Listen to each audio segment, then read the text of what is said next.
Auto debit payment system के लिए 1 अक्टूबर से नियम बदलने जा रहे हैं। आरबीआई की नई गाइडलाइंस 1 अक्टूबर से लागू हो जाएगी। तो सबसे पहले बताते हैं आपको कि आखिर ये ऑटो डेबिट पेमेंट होता क्या है। दरअसल नेटफ्लिक्स, अमेजन प्राइम और हॉटस्टार या फिर किसी और ओटीटी प्लेटफॉर्म की सीरीज़ के लिए हमें पैसे खर्च करने होते हैं, यानी उनका मंथली या फिर ईयरली सब्सक्रिप्शन लेना होता है। भारत में ज़्यादातर देखा गया है कि लोग मंथली प्लान को ही ज़्यादा सेलेक्ट करते हैं।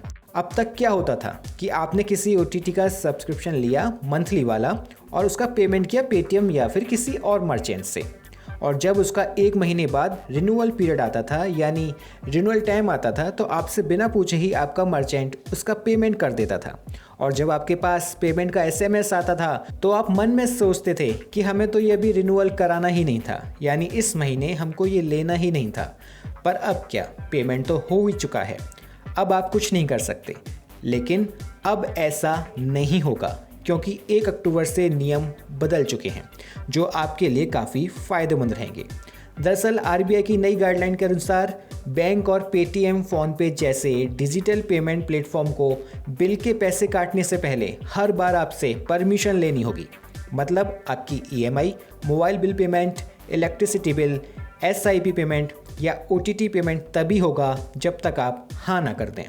अब सवाल ये भी आता है कि रिजर्व बैंक ऑफ इंडिया को इससे ऐतराज़ क्यों था।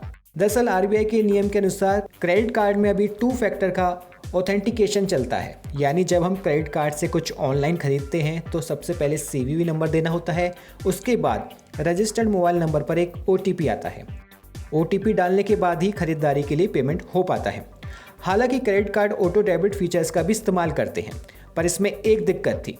ऑटो डेबिट में कई कस्टमर ने रिजर्व बैंक ऑफ इंडिया से शिकायत की कि पेमेंट कुछ और करना था, जबकि ऑटो डेबिट में कुछ और ही पैसा काट लिए गए।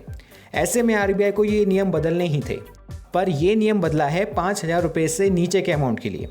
अगर बिल 5,000 रुपये से ज़्यादा का है तो 30 सितंबर के बाद भी आपको पुराने नियम से ही ऑनलाइन ट्रांसफ़र करना होगा, यानी उसके लिए क्रेडिट कार्ड के ज़रिए सीवीवी और ओटीपी आपको एंटर करना ही होगा।